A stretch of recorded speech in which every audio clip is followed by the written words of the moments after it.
ഇന്നത്തെ നമ്മുടെ വീഡിയോയിൽ സിമ്പിളായിട്ടുള്ളൊരു ക്രീമി പുഡിംഗ് ആണ് കേട്ടോ. ഒരുപാട് ചേരുവകളൊന്നും ഇല്ലാതെ തന്നെ സിമ്പിളായിട്ട് ചെയ്യാൻ പറ്റുന്ന ഒരു കസ്റ്റാർഡാണ് ചെയ്യുന്നത്. കാരമൽ ഫ്ലേവറൊക്കെ ഇഷ്ടപ്പെടുന്നവർക്കാണെങ്കിൽ തീർച്ചയായിട്ടും ചെയ്ത് വെക്കാൻ പറ്റുന്ന ഒരു റെസിപ്പി തന്നെയാണ്. ആദ്യം പഞ്ചസാര ഒന്ന് കാരമൽ ചെയ്തെടുക്കാനായിട്ട് ചുവട് കട്ടിയുള്ള ഒരു പാത്രത്തിലേക്ക് ഒരു 4 ടേബിൾ സ്പൂൺ പഞ്ചസാരയും 1 ടേബിൾ സ്പൂൺ വെള്ളവും കൂടെ ചേർത്തിട്ട് ഒരു മീഡിയം ഫ്ലെയിമിൽ വെച്ചിട്ട് നന്നായിട്ട് അങ്ങ് ചൂടാക്കി എടുക്കുക കേട്ടോ. നമ്മൾ സാധാരണ കാരമൽ ചെയ്യുന്ന പോലെ തന്നെ ചെറുതായിട്ട് കളർ മാറി തുടങ്ങുന്ന സമയത്ത് പിന്നെ ചെറിയ തീയിൽ വെച്ച് കൊടുത്താൽ മതി, അല്ലെങ്കിൽ പെട്ടെന്ന് അങ്ങ് കരിഞ്ഞു പോകും കേട്ടോ. ഈ കാരമൽ ഈ ഒരു കളറൊക്കെ ആവുന്ന സമയത്ത് ഏറ്റവും ചെറിയ തീയിൽ വെച്ചിട്ട് തന്നെ ഒരു 2 ടേബിൾ സ്പൂൺ കണ്ടൻസ്ഡ് മിൽക്ക് കൂടെ ഇതിലേക്ക് ചേർത്തിട്ട് പെട്ടെന്ന് അങ്ങ് മിക്സ് ആക്കി എടുക്കണം, അല്ലെങ്കിൽ കരിഞ്ഞു പോകാൻ ചാൻസ് ഉണ്ട് കേട്ടോ കൂടുതൽ സമയം വെച്ചാൽ. എന്നിട്ട് വേഗം തന്നെ നമുക്ക് ഇതിലേക്ക് 2 കപ്പ് അളവിൽ പാലൂടെ ചേർത്ത് കൊടുക്കാം. പാൽ ഇതിലേക്ക് ഒഴിച്ച് കഴിഞ്ഞ് ഉടനെ ഇതിങ്ങനെ കട്ട പിടിച്ച് കല്ല് പോലെ ഉണ്ടാകും. പക്ഷെ അത് കുഴപ്പമില്ല, പാൽ ചൂടാവുന്ന ആ സമയമാകുമ്പോഴേക്കും കറക്റ്റായിട്ട് അങ്ങ് മെൽറ്റ് ആയിക്കോളും. ഈ ഒരു രീതിയിലായിക്കോളും. ഈ ഒരു പാലിൻ്റെ കൂട്ട് നന്നായിട്ട് അങ്ങ് ചൂടായി തിളച്ച് വരുന്ന സമയത്ത് ഇതിലേക്ക് കുറച്ചൊരു തിക്ക് ക്രീം ചേർത്ത് കൊടുക്കുന്നുണ്ട് കേട്ടോ. ഉണ്ടെങ്കിലും അത് ഇല്ലാന്നുണ്ടെങ്കിൽ ഒഴിവാക്കുക, കുഴപ്പമൊന്നുമില്ല. ക്രീം ഇതിലേക്ക് മിക്സ് ആവുന്ന സമയത്ത് ഇങ്ങനെ അവിടെ ഇവിടെ ഇങ്ങനെ പിരിഞ്ഞ് കിടക്കുന്ന പോലെ തോന്നും, പക്ഷേ കുഴപ്പമില്ല. നന്നായിട്ട് തിളച്ച് നമ്മൾ ലാസ്റ്റ് കസ്റ്റേർഡൊക്കെ ചേർക്കുമ്പോഴേക്കും കറക്റ്റ് സെറ്റായിട്ട് വന്നോളൂ. ഈ സമയത്ത് ടേസ്റ്റ് നോക്കി മധുരം കുറവാണെങ്കിൽ കുറച്ചൊരു മിൽക്ക് മെയ്ഡ് ചേർത്ത് കൊടുക്കുക കേട്ടോ, നോക്കിയിട്ട് മാത്രം മതി.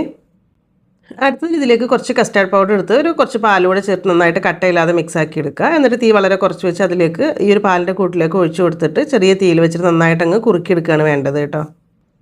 കസ്റ്റാർഡ് പൗഡർ ചേർത്തിട്ട് പിന്നെ തീ കൂട്ടി വെക്കരുത്, അങ്ങനെ ആവുന്ന സമയത്ത് പെട്ടെന്ന് അങ്ങ് കട്ട പിടിക്കും, പക്ഷേ വെന്തിട്ടുള്ള നല്ലൊരു ടേസ്റ്റ് കിട്ടില്ല. അപ്പോൾ ഒരു മീഡിയം ടു ലോ ഫ്ലെയിമിൽ വെച്ചിട്ട് ഇതുപോലെ അത്യാവശ്യം നല്ലോണം ഒന്ന് കുറുകി കിട്ടിക്കോട്ടെ കേട്ടോ. നമുക്കതങ്ങനെ കോരി കഴിക്കാൻ പാകത്തില്ല, അപ്പോൾ കുറച്ചൊന്ന് കട്ടിയായിട്ട് തന്നെ ഇരുന്നോട്ടെ. ലാസ്റ്റ് ടേസ്റ്റ് ബാലൻസിന് വേണ്ടി ഒരു നുള്ള് ഉപ്പ് വേണമെങ്കിൽ ചേർത്ത് കൊടുക്കുക. അപ്പോൾ ഈ ഒരു രീതിയിൽ എല്ലാം കൂടെ റെഡിയാക്കി എടുത്തിട്ടുണ്ട് കേട്ടോ. ഇനിയിപ്പോൾ ഇത് ഏത് പാത്രത്തിലാണ് നമ്മൾ സെറ്റ് ചെയ്യുന്നതെന്നുണ്ടെങ്കിൽ അതിലേക്ക് ചൂടോട് കൂടി തന്നെ അങ്ങ് ഒഴിച്ച് വെക്കുക.